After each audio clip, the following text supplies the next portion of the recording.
हमारे प्यारे विद्यार्थियों के लिए बहुत बहुत शुभकामनाएं। आपका पेपर बहुत अच्छा हुआ होगा। नमस्कार, आपके अपने YouTube चैनल लखन माली में बहुत बहुत स्वागत है। आज मैं आपको 10वीं के संस्कृत के पेपर को यहाँ पर सॉल्व करवा रहा हूँ। जैसा कि मैंने आपको मोस्ट बताए थे, और यहाँ पर बहुत बड़ी खुशी की बात है कि जो मैंने मोस्ट बताए थे आपको 100 क्वेश्चन, उन्हीं में से सारे प्रश्न आए हैं, आप पेपर में मिला सकते हैं। ठीक है, तो आपको हमने पहले भी कहा था कि जो हम बताएंगे उसमें से आपको मिल जाएगा। चलिए मैं आपको पूरा पेपर सॉल्व करवाऊंगा, प्रत्येक प्रश्न को व्याख्या सहित समझाऊंगा। पूरा वीडियो देख लेना और अपने जितने भी दोस्त हैं उन सबको बता देना, जिससे कि सबको अपना स्कोर पता लग जाएगा। आपके कितने नंबर आ रहे हैं हमें कमेंट करके जरूर बताना, और एक छोटा सा काम जरूर करना है, हमारे चैनल को सब्सक्राइब कर लेना, क्योंकि इस पर आगे भी आपको काम की वीडियो मिलती रहेंगी। चलिए स्टार्ट करते हैं।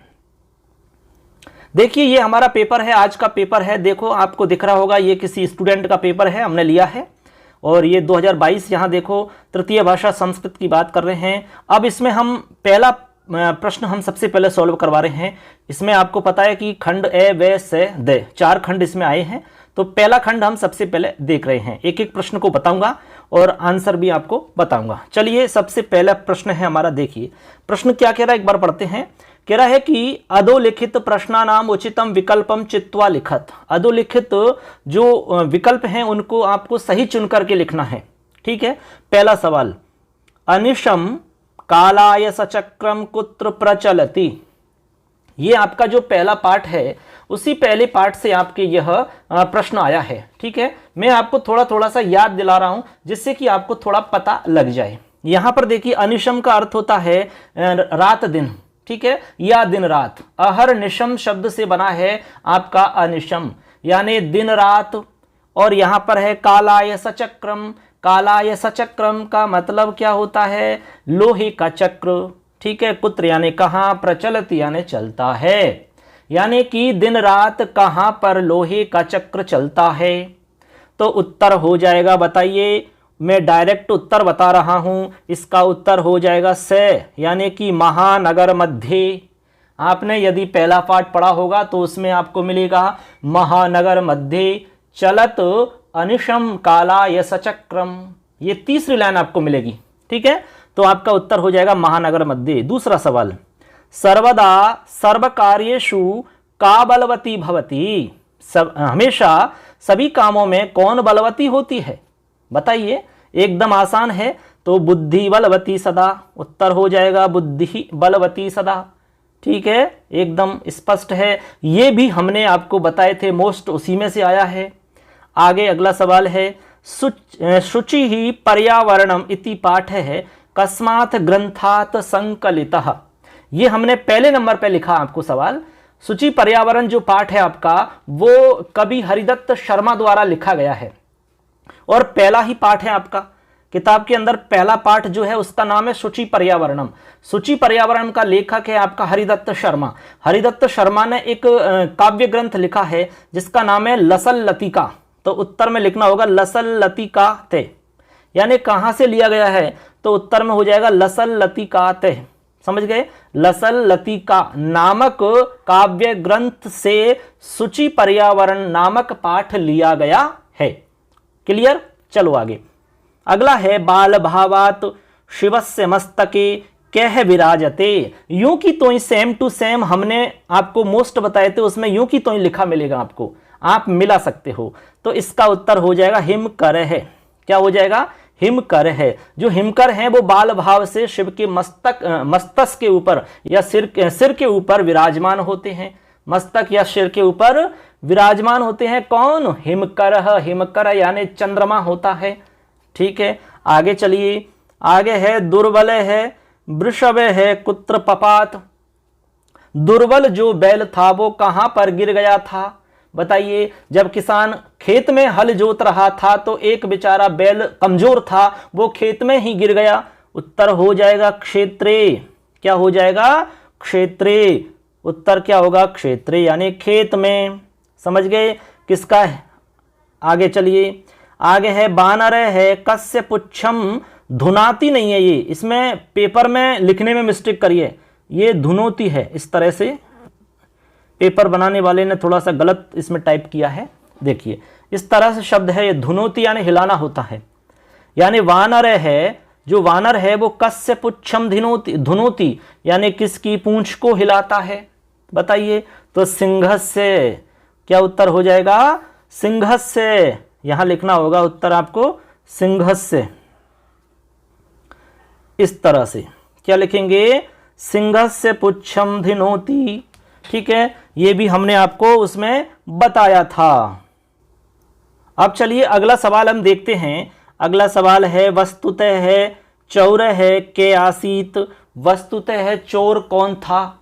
ये 8वां पार्ट है विचित्र है साक्षी, उसमें से आपका प्रश्न आया है वास्तव में चोर कौन था, बताइए कौन था। उत्तर हो जाएगा दे, यानी कि आरक्षी, जो गांव का आरक्षी था, चौकीदार था, वास्तव में वही चोर था।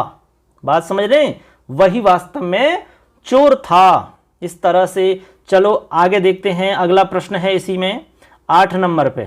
देखिए मैं थोड़ा जूम कर देता हूं जिससे कि आपको और साफ सुथरा अच्छे से दिखेगा और अच्छे से समझ में आएगा। 8 नंबर, प्राणी नाम लाभ है केन जायते सौहार्दम प्रकृते शोभा पाठानुसारेण, यानी सौहार्दम प्रकृते शोभा आपके पाठ चलता है, ये आपका 7वां पाठ है। उसके अनुसार बताना है कि प्राणी नाम लाभ है, प्राणियों का लाभ केन जायते, किससे उत्पन्न होता है या किससे है लाभ। तो इसका उत्तर बता रहा हूं मैं सीधा, इसका उत्तर है ये है अन्योन्य सहयोगेन। ये भी हमने मोस्ट में बताया है, यूं कि तो सेम मिल जाएगा, आप मिला सकते हो हमारे नोट्सों में, ठीक है। तो ये उत्तर आपने यदि किया है तो आपका सही है, और दूसरा किया तो गलत है। जो हम बता रहे हैं यहाँ पर आपको 100% आंसर सही मिलेंगे, ठीक है, कोई अंतर नहीं आएगा। अपना स्कोर निकाल लेना, जितने भी नंबर आ रहे हैं आप हमें कमेंट करके जरूर बताना कि सर हमारे इतने नंबर आ रहे हैं, और हमने जो कुछ भी आपको मैटर पढ़ाया है उससे आपको यदि सहायता मिली है, कोई लाभ आपको मिला है, तो जरूर हमें कमेंट करके बताना, ठीक है। चलिए अगला सवाल देखते हैं। अगला सवाल है हमारा 9 नंबर, बहुत ही बढ़िया सवाल है। नराणाम प्रथम है शत्रु के है, सेम टू सेम आया है। इसमें बताइए क्या उत्तर होगा। नराणाम शत्रु यानी जो मनुष्य हैं उनका प्रथम शत्रु कौन होता है। तो ये तो एकदम सिंपल सवाल है, इसका उत्तर हो जाएगा क्रोध है। क्या होगा, क्रोध। ये आपके पाठ से ही लिया है। अगले सवाल को देखते हैं। कस्मिन सुते मातुः अधिका कृपा भवति, कौन से पुत्र पर माता की अधिक कृपा होती है, बताइए किस पर होती है, किस पुत्र पर ज्यादा कृपा होती है। ये आपके एक पाठ चलता है सर जननी तुल्य वत्सला, वहां से लिया गया है ये, ठीक है। तो उत्तर हो जाएगा दुर्बले सुते, जो कमजोर पुत्र होता है, दुर्बल सुत होता है, उस पर माता की ज्यादा कृपा दृष्टि रहती है। बताइए सही है कि नहीं, बिल्कुल सही है। अगला सवाल, व्यायाम है कदा पथ्य भवति, यानी व्यायाम कब लाभकारी होता है, बताइए। तो व्यायाम सदा पथ्य भवति, सदा लाभकारी होता है। उत्तर हो जाएगा सदा, ठीक। अगला सवाल, बुद्धिमती गहन कानने कम ददर्श, बुद्धिमती ने गहन जंगल में किसको देखा, किसको देखा बताइए भाई। ये लास्ट प्रश्न है हमारा। उत्तर हो जाएगा व्याघ्रम। क्या है, व्याघ्रम। बुद्धिमती ने गहन जंगल में एक व्याघ्र को देखा, ठीक है। इस तरह से हमने पहला प्रश्न आपको बता दिया है। इसमें आपके 12 प्रश्न थे, 12 प्रश्नों को आपने मिला लिया होगा, ठीक है। आपको अपना स्कोर पता चल गया होगा। दूसरा सवाल देखिए, दूसरा सवाल एकदम आसान है। हमने आपको जो शब्द रूप बताए थे उसमें पहले नंबर पे छात्र बताया था हमने, और प्रश्न में छात्र ही पूछा गया है। प्रश्न है समुचित विभक्ति प्रयोगेण रिक्त स्थानम पूर्यतः, यहां पर आपको उचित विभक्ति का प्रयोग करना है। कोष्टक में जो दिया हुआ शब्द है उसके आधार पे आपको कारक के नियम के हिसाब से विभक्ति भरनी होती है, ठीक है। आपको यदि कारक अच्छे से आते हैं तो आप अच्छे से भर लोगे, कोई दिक्कत नहीं आएगी। अब देखिए पहला सवाल हम देखते हैं। इसमें शिक्षक है खाली स्थान सह गीतम गायति, और कोष्टक में दिया हुआ है छात्र। अब छात्र शब्द का आपको प्रयोग करना है, कारक के नियम के हिसाब से खाली जगह में भरना है, ठीक है। अब छात्र शब्द का आपको रूप लिखना है। यहाँ पर देखिए सह शब्द आया है, और सह के योग में हमेशा तृतीया विभक्ति होती है, तो छात्र शब्द में तृतीया लगानी होगी। तो आपको लिखना होगा छात्रेण, ऐसे लिखना होगा। देखिए मैं लिख के बता रहा हूँ, छात्रेण लिखना होगा आपको इस जगह।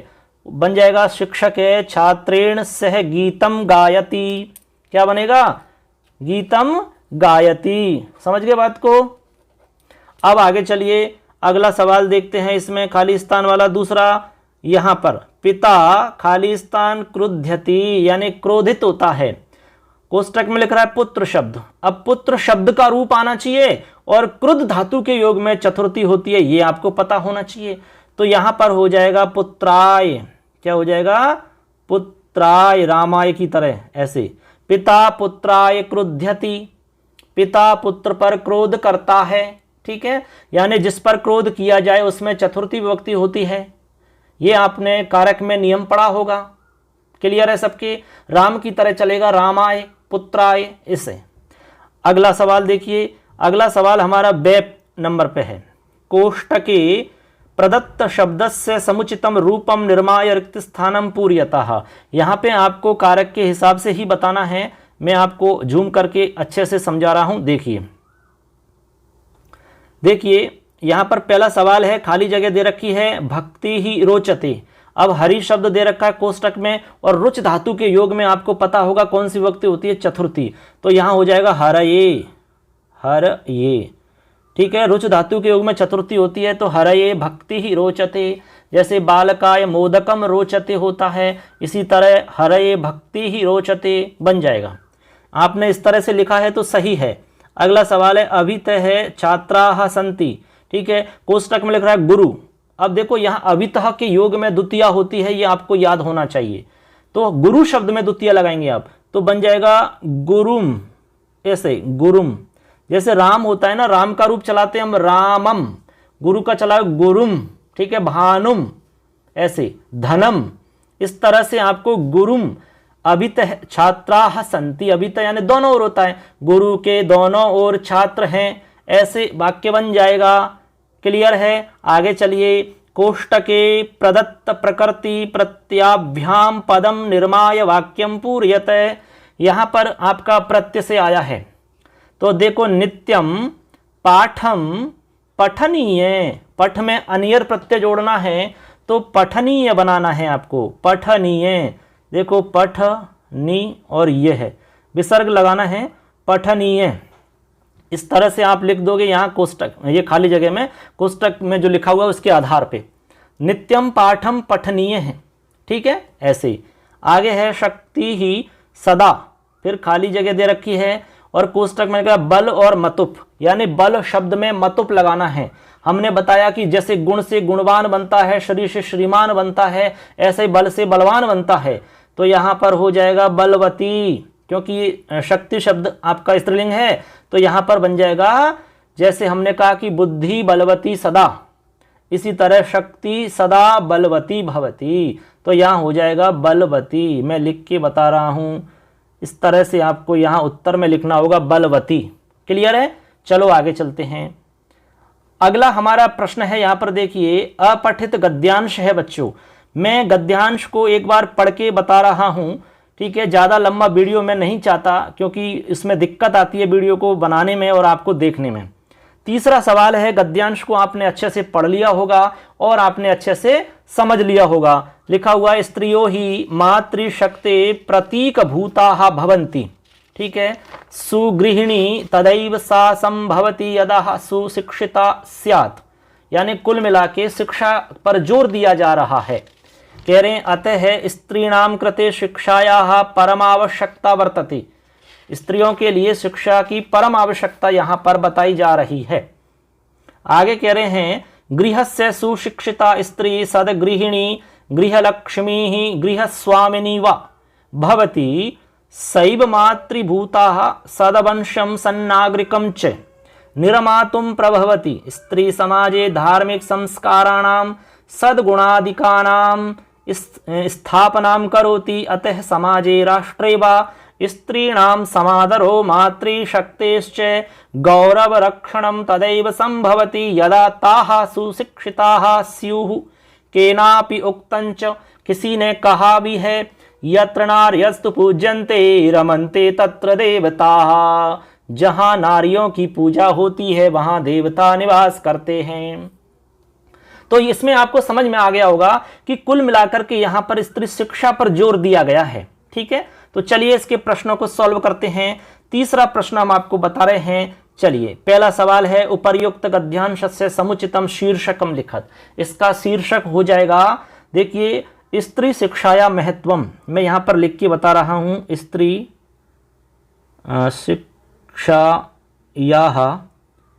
महत्वम। ये आपका पहला जो सवाल है उसका उत्तर है। स्त्री शिक्षाया महत्वम, ये हमारे इस गद्यांश का शीर्षक होगा। आपने क्या लिखा है ये आप खुद देख लेना, लेकिन ये सही उत्तर यही है। ठीक है, अगला सवाल, मातृशक्ते प्रतीक भूता का भवंती। ठीक है, मातृशक्ति का प्रतीक भूत मतलब क्या होता है? ठीक है, किसे कहते हैं? तो बताइए इसका क्या होगा? तो इसका हो जाएगा स्त्रियो। मैं यहां लिख के बता रहा हूं, इसको मिटा देता हूं। मैं इसमें आपको गद्यांश में ही बता दूंगा लिखा हुआ कि कहां लिखा हुआ है। देखो, गद्यांश में आप पहली लाइन पढ़िए, स्त्रियो ही मातृशक्ते प्रतीक भूता भवंती। ये पूरी की पूरी लाइन भी उतार दोगे तब भी आपका राइट आंसर हो जाएगा। ठीक है, और यदि नहीं उतारना चाहते हो तो आप यहां इस तरह से लिखिए, स्त्रियो ही। ठीक है, इस तरह से लिख दो आप, मातृशक्ते प्रतीक भूता स्त्रियो ही भवंती। उत्तर हो जाएगा आपका एकदम सही। क्लियर है? आगे चलिए, आगे है स्त्रीणाम कृते कस्याः परम आवश्यकता वर्तते। स्त्रियों के लिए किसकी परम आवश्यकता है? तो उत्तर क्या होगा बताइए, शिक्षायाः। इसमें आया है गद्यांश में कि स्त्रियों के लिए शिक्षा की परम आवश्यकता है, तो यहां पर लिखना होगा शिक्षायाः, ऐसे शिक्षायाः। क्लियर है? गद्यांश में से आप टीप के लिख लो, कोई दिक्कत वाली बात नहीं है। आगे है देवता कुत्र रमन्ते। देवता कहां पर रमन करते हैं या कहां पर निवास करते हैं? तो आपको लास्ट में लाइन बताई, यत्र नार्यस्तु पूज्यन्ते रमन्ते तत्र देवता। इस लाइन को लिख दो पूरी को, उत्तर हो जाएगा। एक आधा नंबर भी नहीं कटेगा आपका, कुछ भी नंबर नहीं कटेगा, पूरे के पूरे नंबर मिलेंगे आपको। ठीक है, चलिए अगला सवाल, स्त्री नाम कृते शिक्षायाः आवश्यकता वर्तते। कह रहे हैं कि स्त्रियों के लिए शिक्षा की आवश्यकता है। अत्र वर्तते क्रियायाः कर्तृपदम किम। यहां कह रहे हैं कि जो वर्तते हमारी क्रिया है इसका कर्ता पद बताना है, तो कर्ता पद हो जाएगा आवश्यकता वर्तते। तो यहां उत्तर हो जाएगा आवश्यकता। क्या हो जाएगा? आवश्यकता। तो आपको कर्तृपद में क्या लिखना होगा? आवश्यकता। क्लियर है सबके? चलो आगे, अगला सवाल है सुशिक्षिता स्त्री इत अनयो पदयो विशेषण पदम किम। अब यहां पर देखो, स्त्री की विशेषता है, तो जिसकी भी विशेषता होती है, जिसका भी कोई गुण होता है, उसे हम विशेषण कहते हैं। जैसे हमने कहा कि स्त्री, हमने कहा कि सुंदर स्त्री, तो यहां पर स्त्री विशेष्य है और सुंदर विशेषण है। इसी तरह यहां कह रहे हैं सुशिक्षिता स्त्री, तो यहां पर विशेषण हो जाएगा सुशिक्षिता। तो आपको लिखना है सुशिक्षिता, ये आपका विशेषण हो जाएगा, एकदम करेक्ट आंसर है। ठीक है, आगे चलिए, अगला है यदा ताः सुशिक्षिता स्युः अत्र ताः इति सर्वनाम पदम कस्य संज्ञा पदस्य स्थाने प्रयुक्तम। यहां ऑप्शन दिए हुए हैं, तो यहां पर राइट आंसर हो जाएगा स्त्रीय है इत्यस्य। आपको ये क ख ग वाला उत्तर करेक्ट कर देना है, आपका आंसर सही हो जाएगा। ठीक है, आगे चलिए, अनादरः का विलोम शब्द आपको इसी में से छांटना है गद्यांश में से। तो अनादर का विलोम शब्द हो जाएगा समादर है। देखो समादर है, ये आपका इसमें गद्यांश में लिखा हुआ है, आप पढ़ोगे तो मिल जाएगा आपको, लास्ट वाली लाइन में है, स्त्रीणाम समादरो मातृशक्तिश्च गौरवरक्षणम तदैव संभवति यदाता सुशिक्षिता स्युः, ऐसा लिखा हुआ है। आगे है सदवंशः इति। देखो, सदवंशः इति पदस्य हिंदी अर्थ के, यानी हिंदी अर्थ बताना है, तो इसका हिंदी अर्थ होता है श्रेष्ठ वंश। क्या अर्थ होगा? श्रेष्ठ वंश। मैं लिख के बता रहा हूं, देखिए, श्रेष्ठ वंश, शद यानी अच्छा और वंश यानी वंश, तो सदवंश का मतलब श्रेष्ठ वंश। ठीक है, आगे है करोति शब्द है। अब मैं मिटा देता हूं इनको जो हमने बता दिए हैं। करोति शब्द के बारे में आपको बताना है। अब इसमें क्या क्या बताना है, देखिए, कह रहे हैं कि इसमें धातु बतानी है, लकार बताना है, पुरुष और वचन। चलिए, लकार, इसमें सबसे पहले तो आप धातु बताएंगे, क्री धातु है। कौन सी धातु है? क्री। और फिर लकार बताएंगे, लट लकार। ठीक है, उसके बाद में प्रथम पुरुष और एक वचन हो गया। क्री धातु, लट लकार, प्रथम पुरुष, एक वचन।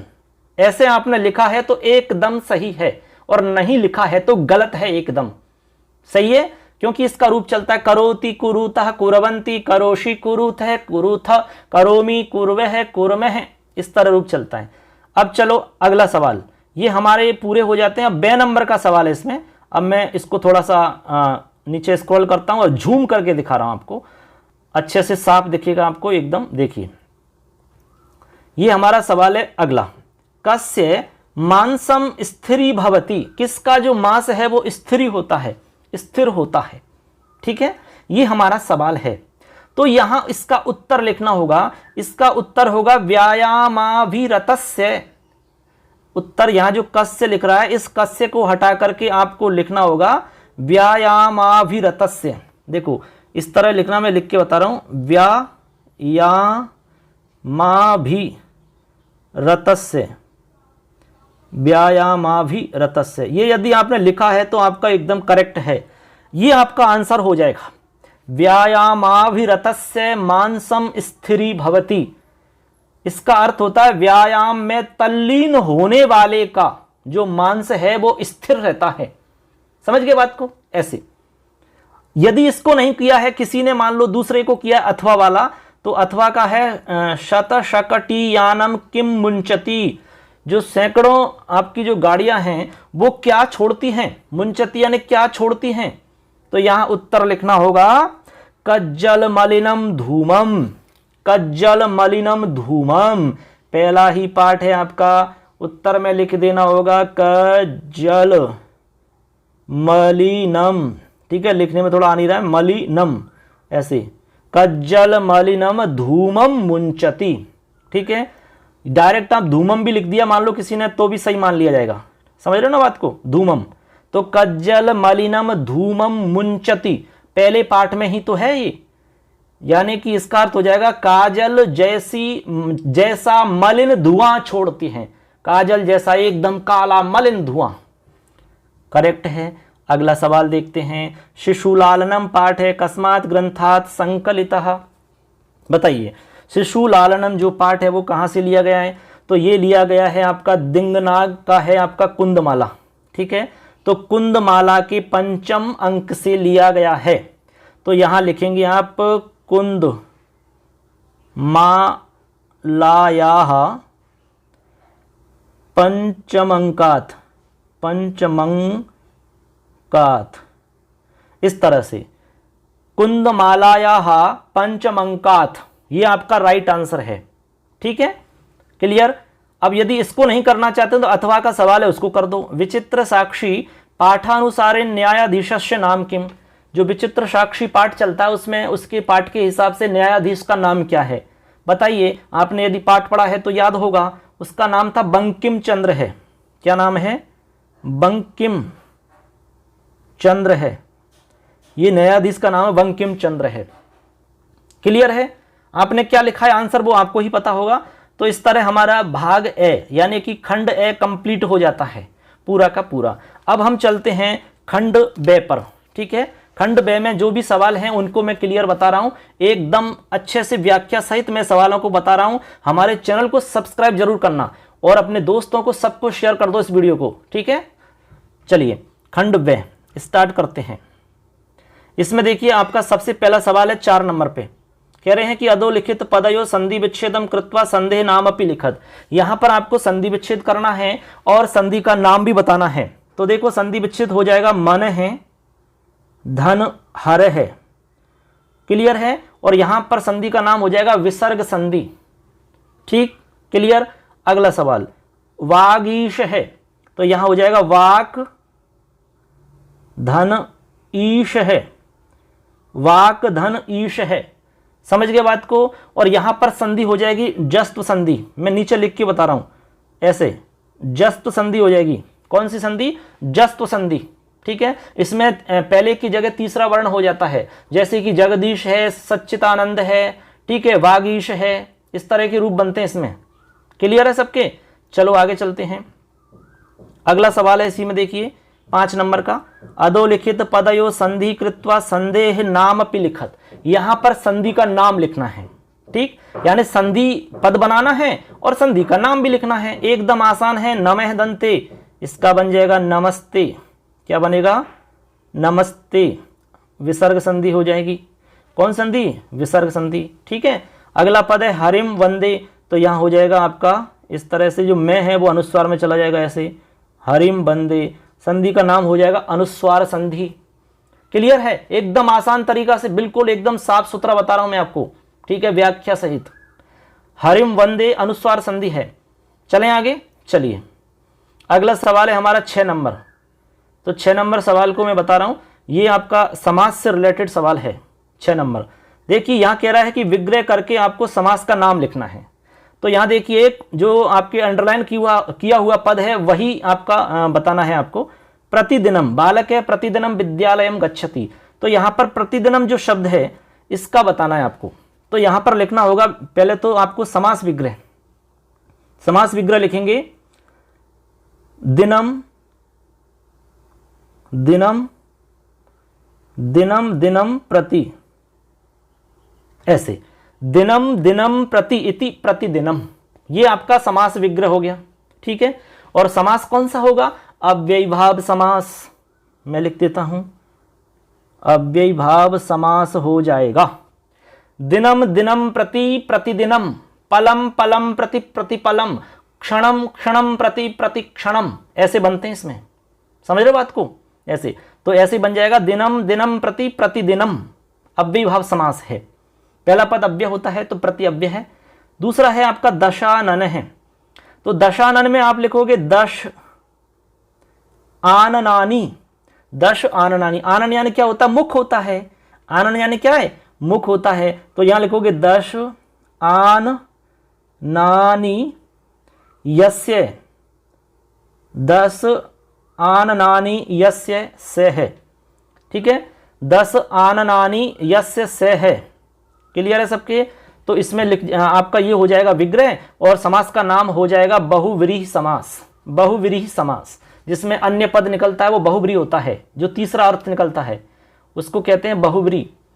जैसे एक दंत है, लंबोदर है, मोदक प्रिय है, दशानन है, ऐसे। क्लियर है सबके? चलिए आगे चलते हैं। आगे हमारा 7 नंबर का प्रश्न है, ये भी आपका समास से रिलेटेड है, तो इसको भी हम देख लेते हैं। इसमें कह रहा है कि समास करके समास का नाम लिखना है, कोई दिक्कत नहीं है। यहां पर है महान पुरुष है, तो यहां बनेगा महापुरुष है। क्या बनेगा? महापुरुष है। ठीक है। समास का नाम हो जाएगा आपका कर्मधारय समास। कौन सा हो जाएगा? कर्मधारय समास। जहां पर आपके विशेषण विशेष्य हो या उपमान उपमेय हो, वहां पर आपका समास होता है कर्मधारय समास। ठीक है। आगे देखो, अगला है माता च पिता च, यहां पर हो जाएगा माता पितरौ। माता पितरौ ये तो बहुत ही फेमस है। इसमें हो जाएगा द्वंद्व समास। क्या हो जाएगा? द्वंद्व समास। माता पितरौ में द्वंद्व समास हो जाएगा और महापुरुष में कर्मधारय समास हो जाएगा। चलो अगला सवाल है 8 नंबर पे। 8 नंबर वाला सवाल आपका उपसर्ग वाला है। कह रहे हैं कि उपसर्ग बताना है आपको। ठीक है, और आपका शब्द अलग करना है और उपसर्ग अलग करना है। तो यहां देखो निर्बल लिखा है, तो यहां निर तो उपसर्ग है आपका, ये उपसर्ग आपका पहले लगता है और ये बल आपका यहां शब्द रहेगा ऐसे। ठीक है, तो ये आपका अलग अलग हो गया इस तरह से, ऐसे आपको लिखना है। ऐसे ही आपका यहां लिखना है आगमनम।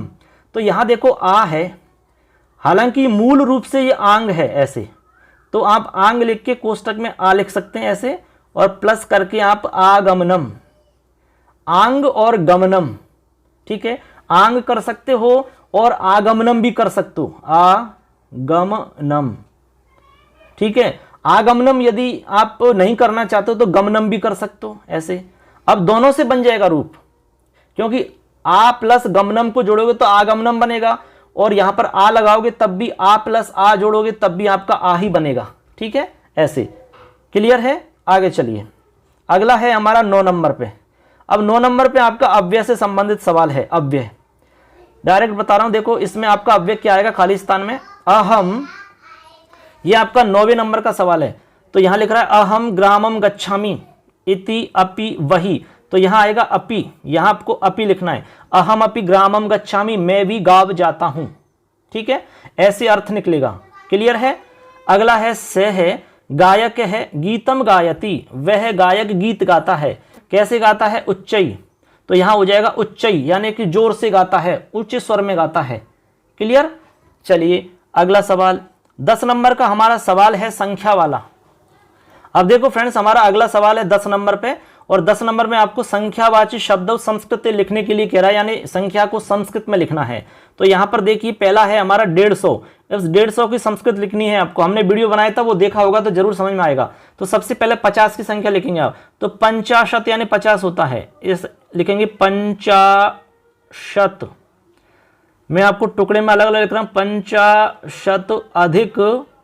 50 अधिक शतम, इस तरह से आप लिख दोगे तो एकदम करेक्ट है। अब इनको मिला के भी लिख सकते हो, 50 शतम, यानी तय को दय कर दो क्योंकि यहां जस्त संधि हो जाएगी। अलग अलग लिखो तो ऐसे लिखा जाएगा 50 अधिक शतम, एकदम राइट है ये। अगला है हमारा 1025। अब 1025 को कैसे लिखते हैं, मैं इसको एक बार मिटा देता हूं ऊपर वाले को, आपने देख लिया होगा, स्क्रीनशॉट ले लेना, अच्छे से मिला लेना। 1025 को लिख के बता रहा हूं मैं। तो सबसे पहले आपको 25 का लिखेंगे आप, पंचविंशति, तो 25 का लिखेंगे 25 का लिखेंगे, पहले मैं यहां लिख के बता रहा हूं, पंचविंशति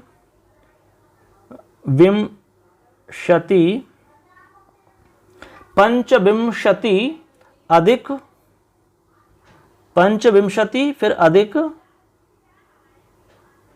सहस्रम, 25 अधिक सहस्रम, यानी 25 अधिक 1000 है, यानी 1000 में 25 अधिक हैं तो 1025 हो गए ना। 25 अधिक सहस्रम, ऐसे आपको लिखना होगा। अब आपने क्या लिखा है वो आपको पता होगा, मिलान कर लो आप, यदि ऐसा लिखा है तो सही है, नहीं तो गलत है। आगे चलिए, अब देखो अगला सवाल है हमारा। चलिए फ्रेंड्स, अगले सवाल को बता रहा हूं मैं, 11 नंबर का सवाल है। ये आपका प्रश्न निर्माण का सवाल है, जो रेखांकित पद है हमारा उसमें प्रश्न बनाना है, बहुत ही सरल है एकदम। तो पहला है उद्यमेन समय बंधु नास्ति, तो यहां हो जाएगा आपका केन, क्या हो जाएगा? केन। अगला है समीपे एका नदी बहती, तो एका नदी, एका की जगह हो जाएगा का, ठीक है, एका की जगह हो जाएगा का, ऐसे आपको बनाना है, एका नदी बहती, तो समीपे का बहती, तो एका नदी बहती, इस तरह से आप बना लोगे। ठीक है। अब चलो अगला सवाल है हमारा 12 नंबर पे। 12 नंबर का जो सवाल है वो आपका अन्वय वाला सवाल है। आपको पता होगा कि आपको अन्वय भी आपसे पूछा जाता है। तो अन्वय का है आपका, कह रहे हैं कि श्लोक से अन्वय कुरुतः, श्लोक का अन्वय आपको करना होगा। ठीक है। अब देखो यहाँ पर आपका जो श्लोक है, सेवितव्यो महावृक्ष फलाच्छाया समन्वित है, यदि दैवात् फलम नास्ति छाया केन निवार्यते, इस तरह का है ये। तो यहाँ पर आपको क्या करना है, देखिए यहाँ पे आपको इसका क्या करना है, अन्वय करना है। अब अन्वय के लिए हमने आपको पहले बता रखा है कि अन्वय का क्या नियम रहता है, अन्वय आपको कैसे करना होता है। अन्वय का मतलब है इस श्लोक का अर्थ व्यवस्थित करना होता है, अर्थ को सिस्टमेटिक तरीका से जमाना होता है, उसी को हम क्या कहते हैं, अन्वय कहते हैं। चलो मैं आपको बता देता हूँ इसका अन्वय कैसे होगा, इसी में बता देता हूँ मैं, इसी के अंदर देखिए मैं अंडरलाइन करके इसी में समझा देता हूँ आपको। सबसे पहले आपको अन्वय में लिखना होगा फल छाया, यहाँ से फल छाया समन्वित है, ये आपको पूरा पद यों की तो लिख देना है। 1 नंबर पे फल छाया समन्वित है, महावृक्ष है, फिर 2 नंबर पे ये लिखना होगा, फिर सेवितव्य 3 नंबर पे लिखना होगा, 1 नंबर 2 नंबर और 3 नंबर। ठीक है, एकदम तरीका बता रहा हूँ मैं। उसके बाद में लिखना होगा दैवात, दैवात लिखना होगा 4 नंबर पे। उसके बाद में यदि, तो दैवात हो गया 4 नंबर पे, यदि हो गया 5 नंबर पे। ठीक है। उसके बाद में फलम नास्ति, फिर फलम नास्ति लिख दोगे आप 6 नंबर पे। ठीक है। उसके बाद में छाया के निवार्यते, छाया के निवार्यते पूरा यों की तो ही आ जाएगा एक साथ। तो ये आपका अन्वय हो गया एकदम आसान तरीका से। दोबारा सुन लो, फल छाया समन्वित है, महावृक्ष है सेवितव्यो, ये दैवात यदि फलम नास्ति छाया केन निवार्यते। अर्थात फल और छाया से युक्त महान वृक्ष का ही आश्रय लेना चाहिए व्यक्ति को। भाग्य से यदि उसमें फल नहीं है तो भी उस वृक्ष की छाया को कौन रोक सकता है, अर्थात कोई भी नहीं रोक सकता। अरे उसमें फल नहीं है तो कम से कम छाया तो मिलेगी। इसीलिए छाया से युक्त वृक्ष का आश्रय लेना चाहिए। ऐसे। चलो अगला सवाल देखते हैं। अगला सवाल है हमारा 13 नंबर पे। 13 नंबर का सवाल क्या कह रहा है, सुनिए। ये कह रहा है कि आपको जो वाक्य लिखे उनको शुद्ध करना है। जो वाक्य आपके सामने लिखे हुए हैं उन वाक्यों को क्या करना है, शुद्ध करना है। अब देखिए वाक्य पढ़ते हैं। से नेत्रात काणे अस्ति। देखो अंग विकार में हमेशा तृतीय विभक्ति होती है भैया, तो यहाँ पर नेत्र में आपको नेत्रेण लिखना होगा, आपका वाक्य सही हो जाएगा। और बाकी को यूं की त्यों उतार देना है। सह नेत्रेण काणे अस्ति, केवल नेत्रात की जगह नेत्रेण करना और यूं की त्यों लिखा जाएगा। अगला है राजा भिक्षुकम वस्त्राणि यच्छति। तो देने के अर्थ में हमेशा चतुर्थी होती है, तो यहाँ लिखना होगा भिक्षुकाय। भिक्षुकाय क्या लिखोगे, भिक्षुकाय लिखोगे आप बस। ठीक है, चलो आगे। अगला हमारा सवाल है देखिए 14 नंबर का। 14 नंबर का सवाल बताने की आवश्यकता नहीं है। ये कह रहा है कि स्व पाठ्य पुस्तकात, अपनी पाठ्य पुस्तक से आपको कोई भी 2 श्लोक लिखने हैं जो अस्मिन प्रश्न पत्रे न स्यात्, जो इस प्रश्न पत्र में नहीं है। उनके अलावा आपको 2 श्लोक लिखने कोई भी, तो इसमें लिख दोगे आप। बहुत सारे श्लोक हैं, कोई दिक्कत नहीं है। अगला सवाल है 15 नंबर का। बुद्धिर्बलवती सदा इति कथाया सारम हिंदी भाषायाम लिखत। इस कथा का हिंदी भाषा में सार लिखना है। बुद्धि बलवती सदा तो आपने पढ़ा होगा पाठ, अच्छी कहानी है एकदम। ये आपका दूसरा पाठ है। ठीक है, बुद्धिमती जो स्त्री होती है वो जंगल से अपने बच्चों को लेकर जा रही होती है, तो सामने से व्याघ्र आ जाता है और आगे की कहानी आपको पता ही है, उसको लिख दीजिए आप। ठीक है, चलो आगे। अगला सवाल है 16 नंबर का। 16 नंबर का सवाल है कि पद्यांश दिया हुआ है, इसका आपको भावार्थ लिखना है। संस्कृत भाषायाम भावार्थम लिखतः। संस्कृत भाषा में आपको भावार्थ लिखना होगा। अब देखो ये आपने यदि ढंग से पढ़ा है तभी आप लिख सकते हो, नहीं तो नहीं लिख पाओगे। तो चलिए मैं आपको बता रहा हूं इसको। पहले तो आपको ये बता रहा हूं कि ये कहां से है। आपका ये है, एक पाठ चलता है आपका शायद सूक्ति सुधा, 6वां पाठ होगा शायद ये। हाँ नहीं, सूक्ति सुधा का सुभाषितानि पाठ चलता है, उसमें से है आपका श्लोक अमंत्रमक्षरम नास्ति नास्ति मूलमनौषधम अयोग्यः पुरुषः नास्ति योजकस्तत्र दुर्लभः। अब देखो इसका भावार्थ लिख सकते हैं आप। भावार्थ में लिख सकते हो कि पहले तो आप प्रसंग लिखना चाहो तो प्रसंग भी लिख सकते हो, और डायरेक्ट भावार्थ लिखना चाहो तो भावार्थ भी लिख सकते हो। कि अमंत्रम अक्षरम नास्ति, यानी कि कोपी अक्षरम अमंत्रम नास्ति, समझ रहे ना। अनौषधम मूलम नास्ति, और कोई भी अनौषध मूल नहीं है, यानी कि जो मूल है वो कोई भी अनौषध नहीं है। अयोगः पुरुषः नास्ति तत्र योजकः दुर्लभः, यानी कि कोपी नास्ति अयोगः। ठीक है, निरर्थकम नास्ति, अयोग्यः नास्ति, अपितु तत्र योजकः दुर्लभः भवति, यानी कि जो योजक होता है, जो उसको जोड़ने वाला होता है, जो उसको बताने वाला होता है, वो होता है दुर्लभ। अर्थात प्रत्येक अक्षर जड़ पदार्थ मनुष्य आदि उपयोगी होते हैं, किंतु उनका सही उपयोग करने वाले ही दुर्लभ होते हैं। इस बात को आपको संस्कृत में जैसे हमने पहले बताया वैसे लिखना होता है। ठीक है, तो इस तरह से आप लिख सकते हैं इसका भावार्थ। इसको नहीं लिख सकते हैं तो दूसरा भी दिया है ऑप्शन में, उसको भी लिख सकते हो, कोई दिक्कत नहीं है। व्यायामं कुर्वतो नित्यं विरुद्धम अपि भोजनम विदग्धम अविदग्धम वा निर्दोषम परिपच्यते। ठीक है, तो इसको बताने की आवश्यकता नहीं है, एक मैंने बता दिया आपको। आप चाहो तो इसको भी देख सकते हो, ये आपके शायद उसमें चलता है, कौन से पार्ट में, ये आपका व्यायाम वाला पार्ट है ना, एक दूसरा पार्ट दिखे शायद उसमें है आपके। ये मैं बता रहा हूँ बोल के, एक श्लोक चलता है व्यायामम कुर्वतो नित्यम। ये इसका मतलब है कि नित्यम व्यायाम कुर्वतः, यानी नित्य व्यायाम करता हुआ।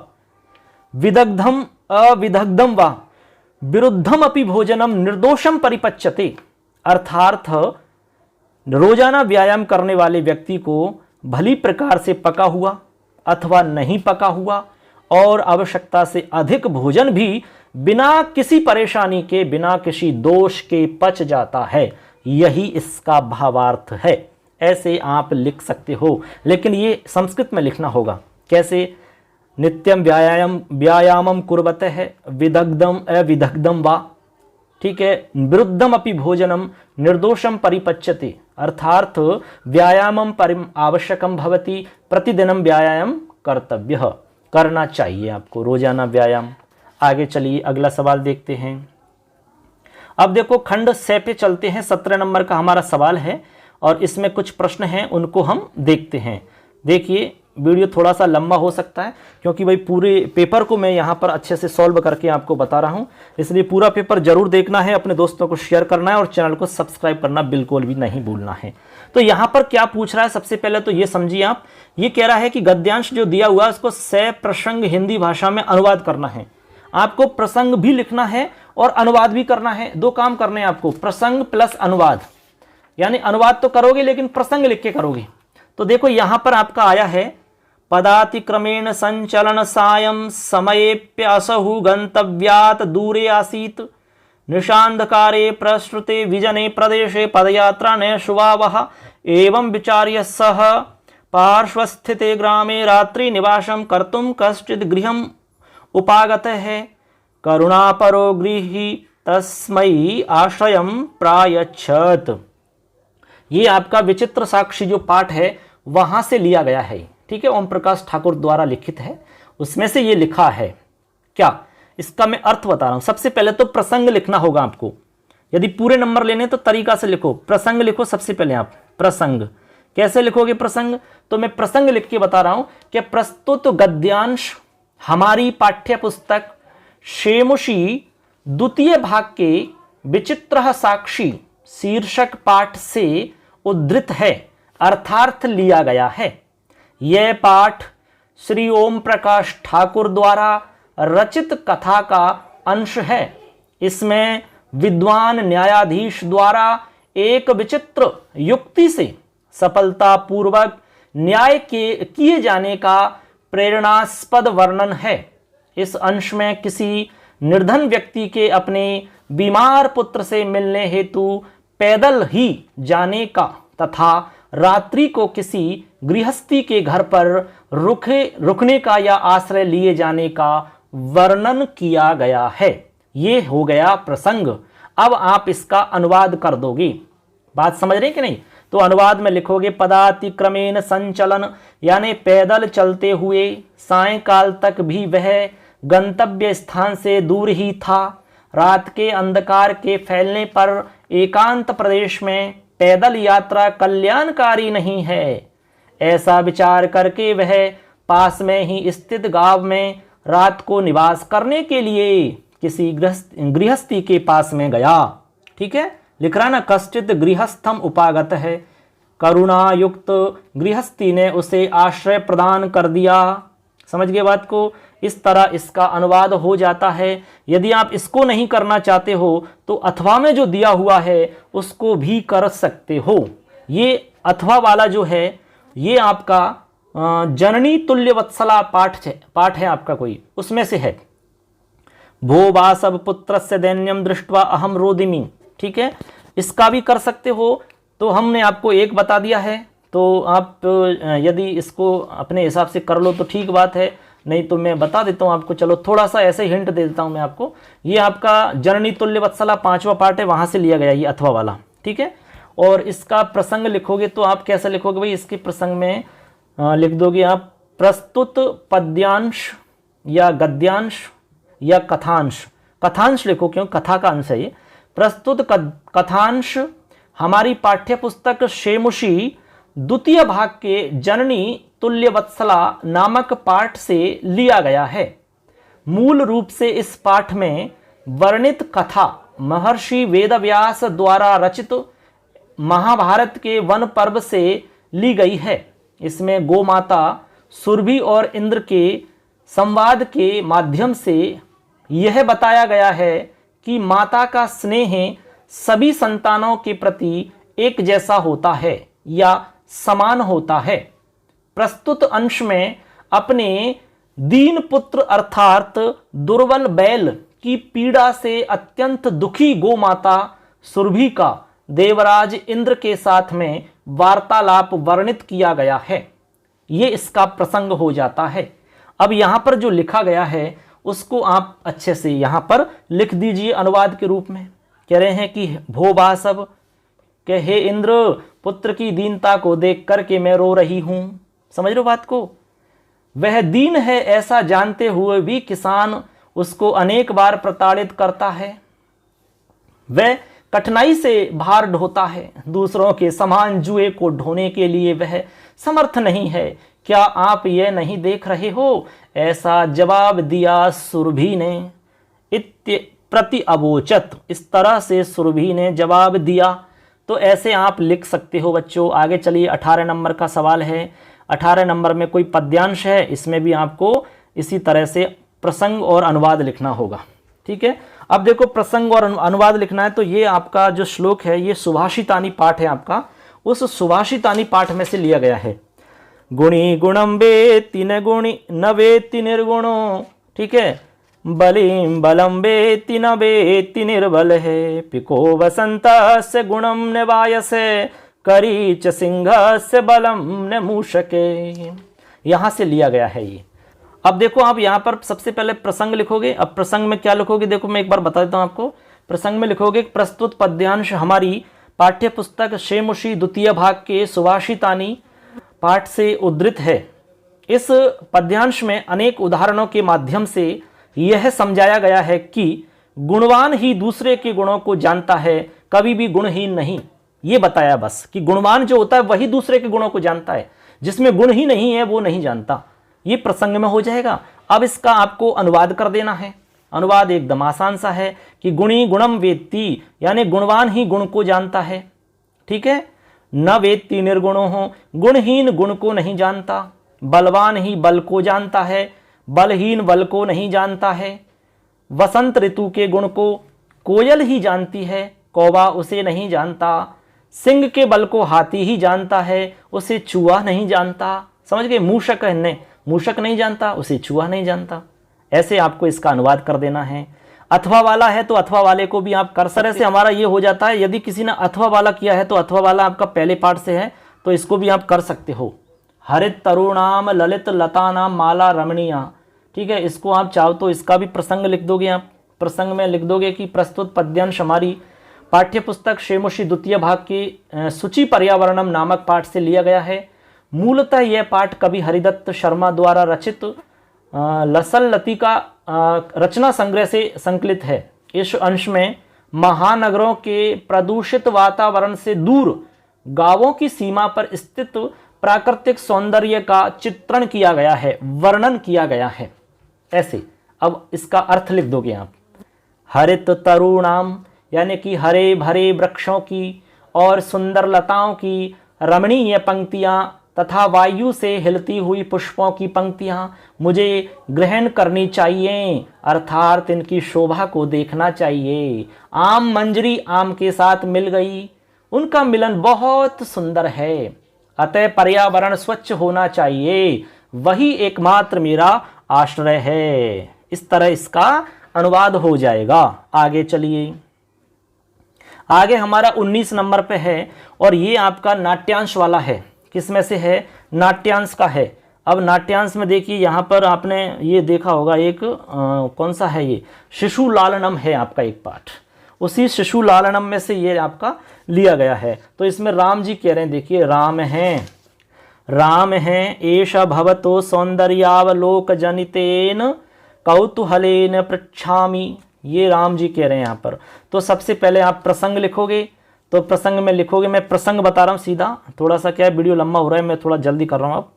तो वे यहाँ प्रसंग लिख दोगे, प्रस्तुत नाट्यांश हमारी पाठ्य पुस्तक शेमुषी द्वितीय भाग के शिशु लालनम पाठ से लिया गया है। मूल रूप से यह पाठ प्रसिद्ध नाटककार दिंगनाग द्वारा रचित कुंदमाला नामक नाटक के पंचम अंक से लिया गया है। इस अंश में तपस्वी बालक के वेश में आए हुए लव और कुश का अपने पिता राम के साथ वार्तालाप वर्णित किया गया है, जिसमें शिशु स्नेह का मनोहारी वर्णन है, बहुत ही सुंदर वर्णन किया गया है। ऐसा यहाँ पर प्रसंग हो जाएगा। अब इसका अनुवाद लिख देंगे आप, अनुवाद कर देंगे। तो यहाँ पर सबसे पहले राम जी कह रहे हैं राम जी कि एष भवतो सौंदर्यावलोक जनितेन, अर्थात आप दोनों के सौंदर्य को देखने से उत्पन्न कौतूहल के कारण मैं यह पूछना चाहता हूं कि क्षत्रिय कुल और ब्राह्मण कुल अथवा चंद्रमा और सूर्य में से कौन आपके वंश का कर्ता है। ठीक है, भवतोर वंशस्य कर्ता, ऐसा राम जी कह रहे हैं। आगे फिर लब बोलता है, कौन? लब। लब कह रहा है भगवान सहस्त्र दधीति, अर्थात 1000 किरणों वाले भगवान सूर्य हैं। फिर राम कहते हैं आगे। अब राम जी ने क्या कहा? कह रहे हैं कि कथम अस्मत समानाभिजनहु संवृत्तौ, क्या आप हमारे समान एक कुल में ही पैदा होने वाले हैं? ऐसा राम जी कह रहे हैं। तो राम ने जो कहा उसका अर्थ है, क्या आप हमारे समान एक कुल में ही पैदा होने वाले हैं? फिर विदूषक बोलता है। विदूषक कह रहा है किम द्वयोरप्य एकमेव प्रतिवचनम, क्या आप दोनों का एक ही उत्तर है? लब कह रहा है हाँ, भ्रातरौ आवाम सौदर्यौ, हम दोनों सगे भाई हैं। ये लब ने कहा। ये इस तरह अनुवाद हो जाएगा, कोई दिक्कत ही नहीं है। अथवा वाला आप करना चाहते हो तो अथवा वाला भी कर सकते हो, ठीक है, इसमें भी कोई दिक्कत नहीं है। यहाँ पर आपका मयूरहा बोल रही है, मयूर वाला पाठ है आपका, शायद ये पाठ है आपका सौहार्दम प्रकृति शोभा, वहाँ से आपका ये कुछ अंश लिया गया है, ठीक है। तो आप इसको करना चाहो तो इसको भी कर सकते हो, ये आपके ऊपर डिपेंड करता है, ठीक है। चलिए मैं थोड़ा सा हिंट दे देता हूँ इसकी अथवा वाले की, अथवा वाला कैसे करना है। मयूरहा और काक है, दोनों की यहाँ बातचीत हो रही है। तो यहाँ प्रसंग लिखोगे आप सबसे पहले। तो प्रसंग कैसे लिखोगे? प्रस्तुत नाट्यांश हमारी पाठ्य पुस्तक सेमुषी द्वितीय भाग के सौहार्दम प्रकृति शोभा नामक पाठ से लिया गया है। इस पाठ में शिशु पक्षियों के रोचक वार्तालाप के माध्यम से समाज में स्वयं को दूसरों से श्रेष्ठ सिद्ध करने के प्रयास का तथा प्रकृति माता द्वारा सभी का यथासंभव महत्व का वर्णन हुआ है। इस अंश में स्वयं को दूसरों से श्रेष्ठ बताते हुए वानर, मयूर और कौवे का रोचक वार्तालाप है, यानी इनमें रोचक वार्तालाप होता है। एक दूसरा कहता है कि मैं श्रेष्ठ हूँ, वो कहता है कि मैं श्रेष्ठ हूँ। तो यहाँ पर आपके मयूर और कौवा दोनों की बातचीत हो रही है।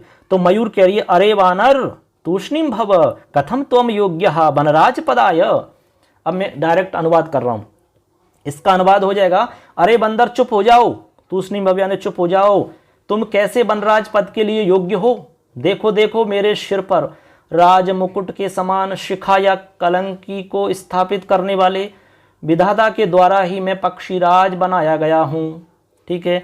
इसलिए वन में निवास करते हुए अब मुझको वनराज के रूप में भी देखने के लिए तैयार हो जाओ, क्योंकि कोई भी अन्य विधाता के निर्णय को बदलने में समर्थ नहीं है। कह रहे हैं कि यतः कथम कोपि अन्यः विधातु निर्णयम अन्यथा कर्तुम क्षमः, विधाता के निर्णय को बदलने में कोई समर्थ नहीं है, इसलिए तैयार हो जाइए। अब काकह बोला व्यंग पूर्वक, लिख रहा है ना सव्यंग्यम। अब कौवा व्यंग पूर्वक बोला अरे सर्प को खाने वाले मोर, अहिभुक यानी सर्प को खाने वाला होता है।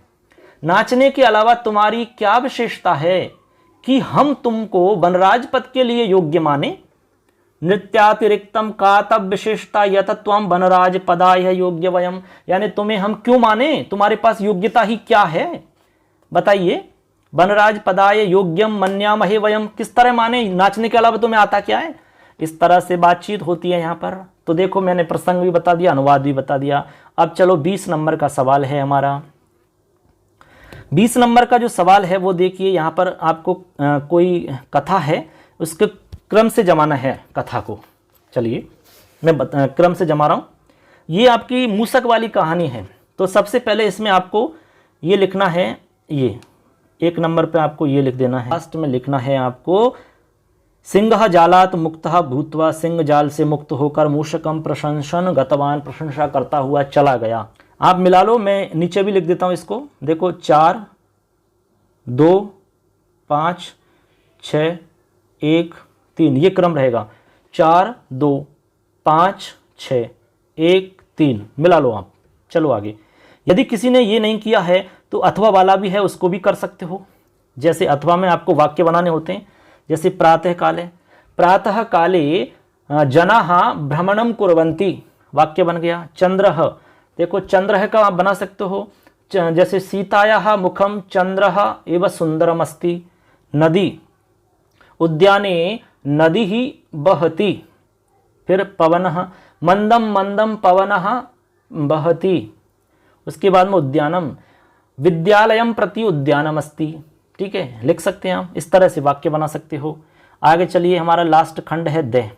अब देखो दे खंड में आपकी एप्लीकेशन है, क्या है, एप्लीकेशन है, ये देखिए बीमारी पे एप्लीकेशन है, रुग्णता अवकाश लेना है आपको, तो एकदम आसान है, इसमें कोई भी दिक्कत नहीं है।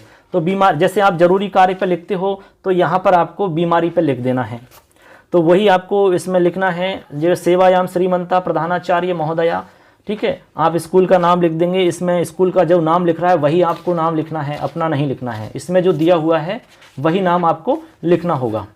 तो आप आगे लिखेंगे अवकाशाय प्रार्थना पत्रम लिख दोगे और लिखोगे फिर यहाँ पर सविनयम निवेदनम अस्ति यत हम विगत दिवसात ज्वर पीड़ितोस्मि अतः अस्वस्थता कारणात् अहम विद्यालये आगन्तुं न शक्नोमि, अतः प्रार्थना अस्ति यत् दिनांक इतेक पर्यन्तं दिनद्वयस्य या त्रयस्य अवकाशं स्वीकृत्य माम अनुग्रहिष्यन्ति भवन्तः।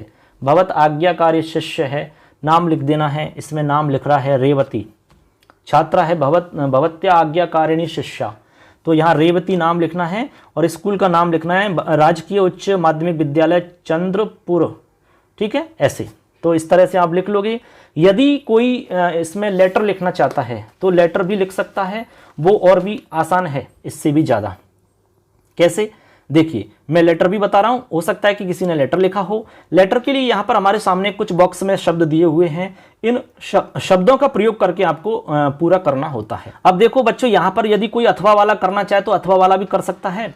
तो अथवा वाले में आपके यहाँ पर लेटर दिया हुआ है, तो देखो यहाँ पर आप कैसे करोगे इसको मैं बता रहा हूँ। देखो डायरेक्ट में बता देता हूँ आपको, देखो यहाँ पर सीधा बढ़ते हैं। देखिए अभी तो सबसे पहले आप लिखोगे यहाँ पर अत्र हम कुशलः भवतः, इसमें आ जाएगा भवतः, एक नंबर पे कुशलताम, यहाँ आ जाएगा कुशलताम। चलो मैं बॉक्स को बता देता हूँ संग में, ऐसे बॉक्स भी साथ में दिख जाएगा तो आपको थोड़ा आसानी रहेगी।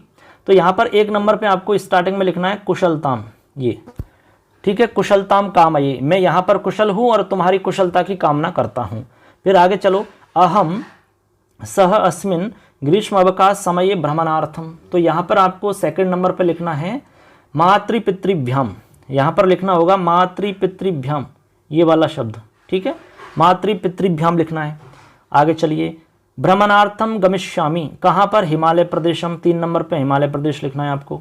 ठीक है, तो 1 नंबर हो गया, 2 नंबर हो गया, 3 नंबर हो गया, हिमालय प्रदेश। भवान अपि अस्माभिः सह तत्र चलतु इति मम प्रबल इच्छा अस्ति, तो यहाँ पर आप लिखोगे प्रबल इच्छा, ये वाला, तो 4 नंबर पे लिखोगे प्रबल इच्छा। समझ गए बात को, प्रबल इच्छा। इसके बाद में आगे चलिए, वयम सर्वे मिलित्वा आनंदानुभवम, तो यहाँ लिखोगे आनंदानुभवम, 5 नंबर पे ये आप लिखोगे आनंदानुभवम। आगे है मदीय अयम प्रस्ताव है, तो यहाँ लिख दोगे यहाँ प्रस्ताव है, 6 नंबर पे ये प्रस्ताव है। भवते रोचते, यदि अच्छा लगता है तो ज्ञापयतु, बता दीजिए। परिवारे पूज्येभ्यो सर्वेभ्यो जनेभ्यो मम सादर प्रणाम है, यहाँ लिखोगे सादर प्रणाम है, सादर प्रणाम में 7 नंबर, ठीक है, यहाँ हो जाएगा सादर प्रणाम है। पत्रस्य उत्तरम शीघ्रमेव प्रेषणीयम, तो शीघ्रमेव में हो जाएगा 8। इस तरह से आप लेटर लिख दीजिए, बहुत ही सरल है, कोई दिक्कत ही नहीं है इसमें। तो अब जो भी आपको अच्छा लगे लिख सकते हो आप। चलिए आगे चलते हैं, वार्तालाप। वार्तालाप आपका 22 नंबर पे है, इसमें भी मैं आपको इसी तरह से बताऊंगा। ठीक है, देखिए वार्तालाप में आपको कैसे लिखना है। सबसे पहला नंबर है वार्तालाप में, माता कह रही है व्योमकेश है किम करोषि, यहाँ लिखना होगा त्वम, क्या लिखना होगा, त्वम किम करोषि, 1 नंबर पे त्वम आ गया। दूसरे नंबर पे व्योमकेशः अहम मम विद्यालयस्य गृह कार्यम करोमि, तो दूसरा नंबर हो जाएगा विद्यालयस्य, 1 नंबर हो गया त्वम, दूसरा नंबर हो गया विद्यालयस्य। क्लियर है सबकी, विद्यालयस्य। आगे चलिए, फिर माता कह रही है पुत्र गृह कार्यानंतरम आपणम गत्वा, तीसरे नंबर पे लिखना आपणम, आपणम गत्वा, आप बाजार जाकर के वहां से दूध और शाक फल आदि लाओ, सब्जी फल आदि ले आओ। व्योमकेश कह रहा है अहम पुस्तकम क्रेतुम आपणम गमिष्यामि। कह रहा है कि मैं सायंकाले, तो यहाँ आएगा सायंकाले, ये रहा सायंकाले आपका, यहाँ आएगा सायंकाले, मैं शाम को पुस्तक खरीदने के लिए बाजार जाऊंगा, तब दूध और फल सब्जी ले आऊंगा। माता कह रही है सायंकाले ने, सायंकाले नहीं, कहा कि सायंकाले नहीं, तुम तो पूर्वमेव गत्वा आनय, पहले ही जाके ले आओ। यहाँ आ जाएगा पूर्वमेव, ये रहा आपका पूर्वमेव गत्वा आनय। व्योमकेश कहने लगा शीघ्रम किमर्थम, यहाँ आ जाएगा किमर्थम, शीघ्रम किमर्थम, अरे शीघ्र क्यों। फिर माता कह रही है अद्य, तब आज तुम्हारे मातुलः आगमिष्यति, यानी तुम्हारे मामा जी आएंगे आज, इसलिए। अच्छा, व्योमकेश कह रहा है मातुलः आगमिष्यति चेतहम इदानीम एव गत्वा वस्तूनि क्रीत्वा, वस्तूनि क्रीत्वा, ये वस्तूनि यानी वस्तुओं को खरीद के लाता हूं मैं। माता यानी कह रहे हैं कि माता जी यदि मामा जी आ रहे हैं तो चलो मैं अभी जाता हूं और अभी वस्तु खरीद के लाता हूं। इस तरह बातचीत हो जाती है पूरी। क्लियर है। अब देखो यहाँ पे आप इसको भी कर सकते हो, उद्यान में जो दिख रहा है उसको आप लिख सकते हो वाक्य बना के, कोई दिक्कत नहीं है। जैसे आप वाक्य बना सकते हैं वृक्षः वहति, हरिणः पिबन्ति, तडागे है, कमलानि सुगंध है, खादति। जैसे उद्याने वृक्षाः सन्ति, ठीक है, ऐसे हरित वृक्षाः सन्ति, ठीक है, उद्याने नदी ही प्रवहति या बहति। और ये लिख सकते हो आप उद्याने हरिणाः घ्रासं खादन्ति। और ये लिख सकते हो नद्याम हरिणाः जलम पिबन्ति। एक है विशाल है तडागे अस्ति, तडागे कमलानि विकसन्ति, ठीक है। और लिख सकते हो उद्याने पुष्पानाम सुगंधः प्रवहति, पुष्पों की सुगंध बहती है, खादति घ्रासम खादति, ठीक है, ऐसे लिख सकते हो। तो ऐसे आप वाक्य बना सकते हो। अब चलिए लास्ट है हमारा 23 नंबर का सवाल, इसी के साथ में हमारा पूरा पेपर कंप्लीट हो जाएगा, ठीक है। चलो हमारा सबसे पहला है बालक वेद मंत्र पढ़ता है, तो यहाँ पर लिखा जाएगा बालक है वेद मंत्रम पठति। क्लियर है, पठति लिखने में थोड़ी मिस्टेक है लेकिन पठति समझ लेना है आपको। बालक है वेद मंत्रम पठति, ठीक है। दूसरा छात्रा कलम से पत्र लिखती है, तो यहां हो जाएगा छात्रा कलमेन पत्रम लिखति, ठीक है, छात्रा कलमेन पत्रम लिखति। आगे चलिए अगला है मोहन राम के साथ जाता है, तो यहां लिखना होगा मोहन है रामेण सह गच्छति, ठीक है, मोहन रामेण सह गच्छति। क्लियर है। अब देखो 3 और बचे, मैं इनको मिटा देता हूं फिर उसके बाद में मैं आगे बता देता हूं जिससे कि और दिक्कत नहीं आएगी आपको। 3 हो गए। चौथा है आपका विद्यालय के चारों ओर खेत हैं, तो यहां लिखना होगा विद्यालयम परितः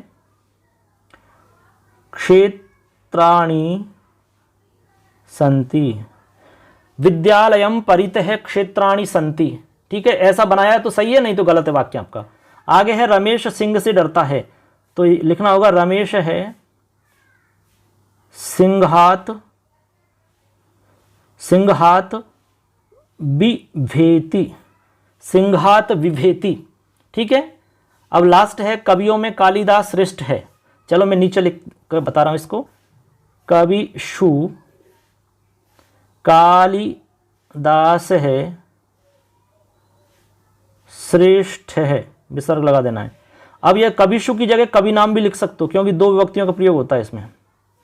कविषु लिखो या कवि नाम लिखो, दोनों सही है, ठीक है। तो इस तरह से हमारे वाक्य हो जाते हैं कंप्लीट। तो दोस्तों इस तरह से हमारा पूरा पेपर हो जाता है व्याख्या के सहित में। हमने हर प्रश्न को समझाया है, एकदम आसान तरीका से बताया है। तो उम्मीद करते हैं कि आपको अच्छे से समझ में आएगा, आपने स्कोर अपना देख लिया होगा। तो हमारे चैनल को जरूर सब्सक्राइब कर लेना, क्योंकि आगे भी आपको इंपॉर्टेंट जानकारी इसमें मिलेंगी, आगे भी आपको बहुत फायदा इसमें मिलने वाला है, ठीक है। तो आपको अपने दोस्तों को शेयर कर देना है और अपना स्कोर जरूर बताना कमेंट करके कि आपको कितने नंबर प्राप्त हो रहे हैं और हमने जो मैटर बताया उसमें से आपको पेपर में कितना मिला। तो अच्छे से देखें, निश्चित रूप से आपको फायदा मिलेगा। तो अपना स्कोर जरूर शेयर करें। धन्यवाद सबके लिए। जय हिंद, जय तु भारतम, जय तु संस्कृतम।